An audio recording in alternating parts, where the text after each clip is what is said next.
light within our thoughts, light within our words, light within our hearts. May one and all and everything, blessed and loved, ever be. Welcome.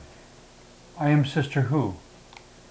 With me today on the show, I have my friend Eric Breault of Quantum Tones Healing. Sometimes we hope for things to happen, but we need to remain honest with ourselves about whether or not it does happen. As much as I believe in the miraculous, I don't think faith in the miraculous is supposed to be embraced at the expense of honesty in our daily lives. There has been lots of discussion and debate over time of what you might call faith healers within conservative Christianity. And having been in some of these meetings, there were times where the particular healer would stand up and say, somebody has just been healed of diabetes, throw away your insulin, you are healed. And I always kind of cringe when I hear statements like that. My recommendation would be that, okay, I understand God really may have healed you of diabetes, but go have it checked by your doctor first. Yeah. Anchoring to hope without compromising honesty. It doesn't have to be an either-or sort of thing where you put your life in jeopardy. That's where balance comes in. A balance and accountability. Yeah, and that's why I tell my clients that, I encourage you to still continue taking your medicine, even along with this. If you feel better, even if you feel better, and you need to work with your doctor that you're working with. I'm here to just facilitate whatever healing that needs to take place to you, but you need to still, because I'm not accountable for you. Well, and I have heard a lot of reports where people will go through Reiki or sound healing or any number of herbals, remedies, all sorts of things, and they'll go back to their doctor, and the doctor will report, what have you been doing? You're healing, you have healed in 1 week as much as people normally heal in 3 weeks.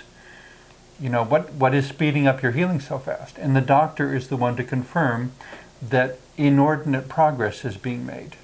Which is important. Which is important. And I encourage them to continue on whatever they need till the doctor is comfortable with them not taking the medicine or whatever. Yeah, reducing or eliminating a particular medication. Yeah, and Reiki but the doctor's report offers this wonderful validation. Oh, it does. That whatever you're doing, Reiki, sound healing, whatever, it's really having an effect. Oh, it does. And then it's wonderful when that happens. It doesn't always happen, though. No. If there's ever a particular reason, there's a life lesson that the person is going through, whatever they have to learn within themselves emotionally. I feel a lot of it has to come through with our own emotions and what we're holding on, baggage we're holding on to. Yeah. A human being is a complex intersection of emotions and psychological energy and physicality. Yes. I have one friend who has written a number of books now on this very interesting, what he calls the ICE method. Which it's too long to explain all of that here, but basically he's addressing the fact that every memory we have is stored in the brain as a particular chemical combination. If we direct our thoughts in particular ways, every time you think something, your brain is manufacturing chemicals to represent what you're thinking. So if you can think in this way, you can change those chemicals in your brain and actually have a healing effect on the brain by substituting one set of chemicals for another. And I mean, this is a whole new area, but it's fascinating to consider that if you think of pleasant things, wonderful things, whatever. I mean, I imagine you've heard of the studies where it was discovered that when someone is thinking happy thoughts, the immune system of the body actually works better. Oh, yeah. And when somebody is thinking negative thoughts, sad thoughts, tragic thoughts, beyond a certain healthy morning, those things actually depress the functioning of the immune system. I mean, physically, the immune system doesn't work as well when we're Stress, depressed. it causes our body to wear and tear quicker, especially if it's years and years of stress. Your hair turns white. It's a cumulative effect. Yeah, and but if you have if you meditate, an example, you get natural chemicals like endorphins and serotonin levels rise. So it's healthier for us. Our well-being is we feel better, and as well as melatonin comes in as well. That helps you with sleep. You sleep better, so you wake up in a better mood. It's just. Well, and there are things that you can consciously choose to think about, or listening to music or something like that, that will encourage the generation of the healthy chemicals in the brain. Yes. Basically all just confirming that a human being is a complex integration of thought and emotion and choice and physicality, all rolled into one. And to try to deal with only one of those without addressing the ways it manifests in all the other areas is complicated and less effective, I would think. I mean, it makes sense to me to deal with the person as a whole person. An example of this that comes to mind is when you go to hospitals now, Yes. the artwork and the pleasant colors on the walls and so forth, whereas in times past they were stark buildings with everything white and sterilized, and people just didn't heal as well. No, and it's amazing the environment you're in. Yeah. The environment is critical when it comes to healing. Well, and the sounds and smells, aromatherapy, Yeah, that's why really I use do mint. have a subtle effect. They do. I use mint, and I when I do my work, and I also use I put them on their body, specific areas of the body, and the smell and the energy of the peppermint sort of relaxes their muscles as well as it relaxes the brain. It just brings them into that peaceful meditative state when they have a session. At times we are tested for a reason because we are being something that needs to be put forth outside of us, coming out to be able to be released. That's, I see it as a, you know what, I'm at the point, I still send out every day, I say that blessings, hope, blessings, having faith. I don't use the word hope, I use the word belief more than hope. Okay. And then I incorporate. But when you say belief, you're not talking about hypnotizing yourself into believing something. As No, I believe kind in. of the notion that if I say it enough times, it will be true. No, not hypnotizing, but more in a sense, keep on believing, no matter what goes our way, what obstacle that comes. That Believing enough to keep trying. Yeah, keep on. If we didn't have the belief in ourselves, we would not be, as humanity would not have evolved to the point we are today. We wouldn't have the technology, we wouldn't have lights, we wouldn't have, music. And there's been a million setbacks along the way. Yeah. But somehow we had hope that if that way doesn't work, we'll try it this way. Yeah. Trial and error again. It's just. Just because it failed once doesn't mean it will fail every time. No, and it took some scientists forever to build things, so many experiments, maybe millions of times to get to where they finally get it right. What was it? Thomas Edison tried 1,000 different versions before he found a light bulb that worked. I was trying to think of that. Yeah, that's what I was getting at. Yeah. He was anchored to hope, but he was totally honest with himself about which trials didn't work. Yes. It's not a competition where it has to be one or the other. No. You can integrate both. No, everything's a process. And that's why it's important to still stay firmly in hope and trust and have faith that everything in time will do what it's going to do. But there are lessons that we need to learn in the long run. Will there be obstacles are there to help us grow and expand and doesn't mean... Though at the time that I get hit in the face with an obstacle, Don't come up and tell me, oh, this is just another lesson. I'll go, I wouldn't say that to the person. I would only say that, I would, I don't tell people this is a lesson you have to. I say, you know, you walk them through it. I said, yes, I know you're having a hard time, and I think I've in the been there, and moment- we've all been there, and being understanding and compassionate. Yeah. In the moment, I think one needs to be understanding, compassionate. Yes, And people ask, how do I get through this? And I say, any way you can. yes, And afterwards, we'll come back to times of self-reflection and talk about meaning and purpose and how does this fit into the overall scheme. But for the moment, just get through it any way you can. You know, do mourn the loss, take inventory of what's left, figure out a way to begin again. You know, don't let this be the last time that you get knocked down. yeah. And people need words of encouragement. It's going to be all right. People just need to hear that, especially when somebody's in that dark place, and and it just somebody needs a Yeah, nice well, touch. when something hurts, the most important thing is to make it stop hurting. Yeah. You know, not to give me the theological explanation of it, but to make it stop hurting.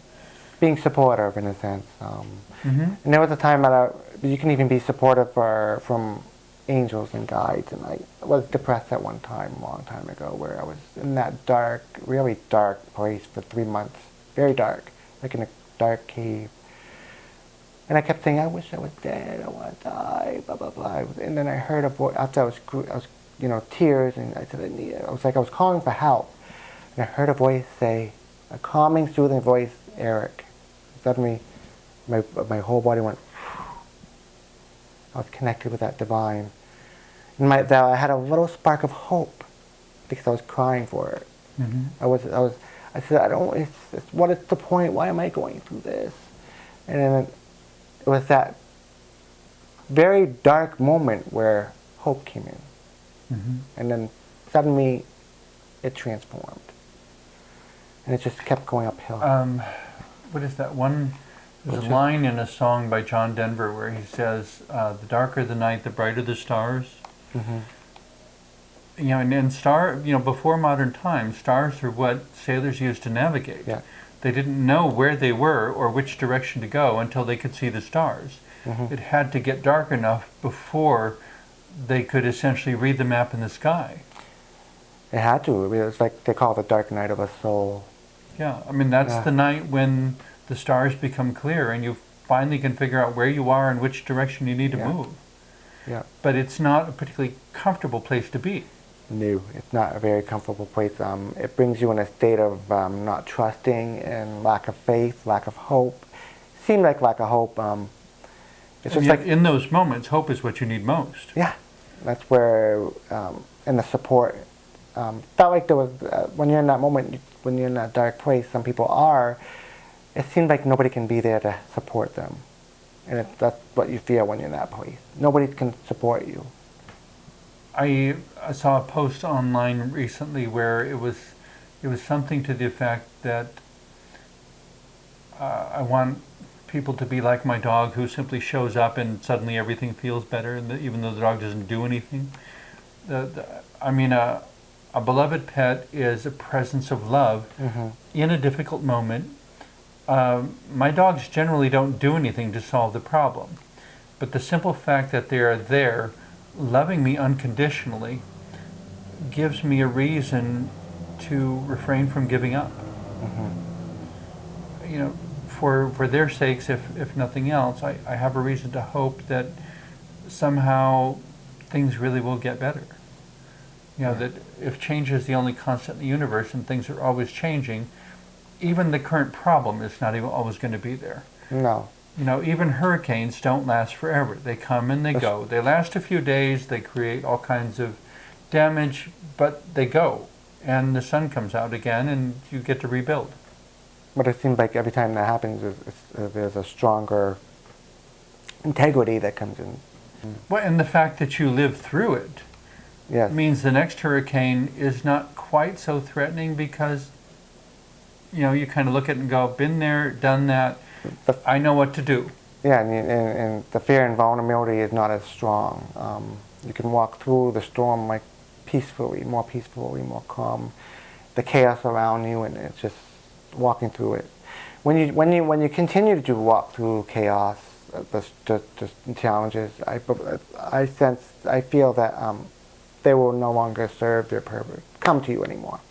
There'll be other challenges, different kind of challenges. This challenge is gone because you've arrived. That's one of the ways that I describe fear now, Yeah, is that fear is a guardian angel with a shrill voice yeah, and has a message to deliver. And once that message is delivered, and you've heard the message and you've responded to it, it doesn't have any reason for being there anymore, and it goes away. yeah, But until we listen to fear and figure out what is it trying to tell me? Is it that I need more information? Is it I need to develop a plan? Is it that I haven't rehearsed as much as I should? You know, what is it that I'm actually afraid of? And fear is trying to make it clear, but it has a shrill voice and an uncomfortable way of communicating it. yeah. But it's still something to listen to, rather than to regard as an adversary. No, we need to honor the fear, embrace whatever that fear is there to help teach us. Was it Eleanor Roosevelt who said, you must do the thing you fear? Yes, you must do the thing the fear you must. You must do the thing you fear the most. The death of fear is certain. So she's the one that said that. Okay, the death of fear is certain. That's quite a bold statement to make. It is a bold statement. But from my experience, I feel there are lessons that came before me that brought the fear to the surface. So I got to the point I have to honor that fear. But the point of fear is not to get up and run away. No, if you run away from it, it's going to keep chasing you like a dog with its tail, going back and forth. So it's just, and it just, fear needs to be seen as a teacher. And it needs to be seen as a gift as well, because it is showing us an opportunity for us to take another step in our growth spiritually here on this planet Earth. People say, I would say that ultimately fear's intention is not to paralyze us. no. The unfortunate thing is people get trapped into the fear and they dwell on it and just focus on it, and it just envelops them. So that's where they get... So it would be like fear saying you need to watch out for something, and you sit there repeating what fear said over and over and over and over again, instead of responding to the statement.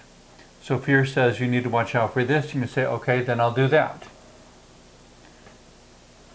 Okay, then you've just resolved the dilemma. If you repeat the phrase over and over and over again, it's almost as if you anchor yourself to that moment in time and stop living. And it just brings you, and that's where sometimes when you are faced with something big and challenging, and that's where the dark night of the soul comes in, especially one of the darkest fears comes up. Anger, and whatever fear type of energy, anger and sadness and sorrow that comes up, and grief, whatever energy that comes up during that time from fear, is there to help lead us the way. Say, hey, you're not in alignment with yourself, you're not in alignment with the universe. It is time for you to freeze. You're blocking the flow like a hose, water through the hose. You're blocking that energy, so you're not connected. Well, and this reminds me of the whole Eastern approach to medicine. Yes. Forgive me, I'm generalizing very broadly here, but my understanding of Eastern medicine is that it sees the human body as flows of energy, constantly flowing. Anytime the energy is blocked or stops, it's essentially the equivalent of a blood clot, where the energy can't get past, and like a blood clot, it starts to create disease or injury or dying all around it. Yeah, chronic pain, all that stuff. Blood clots are not good things to have. So you need to keep the energy flowing. in a similar sort of way, if you have a place where the energy is excessive, it's suddenly flowing in and it's way out of balance because there's just too much energy there. I would correlate that to internal bleeding. You know, where the blood is going to a particular part of the body and it's going everywhere. It's not staying in its appropriate channels. That's where imbalance comes in. You hear the term where people are bipolar, where they go from this extreme to that extreme, where there's no energy and way too much energy. I mean, if there's internal bleeding, a surgeon is going to try to get the blood out of there so that the organs can function as they should, Yeah. rather than having to cope with an excess of blood all over where it's not supposed to be. No, it's very depleting in the long run for you. Well, it threatens the continuance of the body. Yes, because the human body only can, speaking of the blood, but to the energy that's flowing through us, if we are, there's these people that are saying, oh, you're going to dimensionally shift like this. Well, the human body, per se, it cannot handle that much energy at once. It has to be gradual. Because our bodies, if there's too much energy, it would be like a electricity going through a light bulb. And if too much electricity going through a light bulb, what happens to the light bulb? It blows up. So our bodies only can handle so much energy, and it's important. There are people that have been to transcendental meditation retreats without the awareness of the spiritual tools and staying grounded, and people would leave manic or manic episodes from the transcendental without the awareness that it's important to stay here on earth, but as well try to connect with your inner self. Sometimes the energy, the kundalini energy opens up too much to the point that they go crazy. They go lunatic. And they have to be in the hospital to get some medicine to try to help ground them. Which I'm always a little nervous around stuff like that, because on one hand, I don't like the idea of putting a cork in the bottle, so to speak, or of simply repressing the perceptions. But I have to acknowledge that if it's too much to absorb and too much to process, even with the support of a village, if it's still too much, somehow it needs to be brought down. And I would like to recommend natural things like meditation and de-stressing techniques and so forth. But if even those aren't enough, I would say consider pharmaceuticals, but please don't consider them the permanent solution. No, and also it's important to drink a lot of water. Water helps flush the body. Especially when you're doing this strong spiritual energy stuff, it's important to encourage water into your system, and that gives you the balance. But even if someone spent their whole life trying to reduce their use of a particular medication, to me that is still more hopeful than those who basically abdicate their self-agency. I don't have to worry about this anymore because my pharmacist is taking care of it. Medicine. Well, your pharmacist will try, but your body is changing over time. And you have to keep up with those changes and not consider stagnating in this particular method. It will help you now. Hopefully you will find whatever you need throughout your life. But to consider something as an acceptable point of stagnation, I mean, that to me is very worrisome. And that's where we come back to this basic point of having hope, but also having honesty. Yeah, honesty. You know, that throughout my life, my methods will continue to change. Yeah. And you may need medicine for a while, but then you don't need it with the help of your doctor or whatever. And to keep developing your use of natural alternatives, yes, so that you don't regard yourself as a chemistry experiment. No. I feel the holistical and the other physical doctors, rather spiritual. And now we also have a whole realm of naturopathic remedies too. And I mean, there's so many different possibilities. I think each of them do what they're supposed to do. The doctors do what they're supposed to do in the holistical field and naturopathics. They all do what they're supposed to do, and I think they can become one and be a collaborative effort. There's going to be an opportunity. A collaborative team. Yes, a team, and I feel each of them, even all of them are going to evolve. I feel like within 100 years, from now, we'll be like, oh my God. They just be, so I wonder, what were they thinking? Yeah. Because of the way we're doing things now. And they become more of a oneness thing, type of energy. Kind of like George Washington. Yeah. I mean, he was bled to death. Mm-hmm. But that was the accepted medical practice of the time. Mm-hmm. In retrospect, we're horrified. At the time, they didn't know anything better. What we consider barbaric at this time, and within 100 years from now, they'll consider the stuff that we do. They'll consider us barbaric. As barbaric. But we need to do the best we can. Yeah, yeah. If you need to lie to yourself, you're probably headed down the wrong path. Mm-hmm. Honesty with yourself is very critical. Being honest. Probably our greatest hope, maybe a good note to end the show on, is that, to look in the mirror and see a holistic being, and to realize that you can make choices that affect yourself emotionally, psychologically, and spiritually, that will have physical manifestations. Mm-hmm.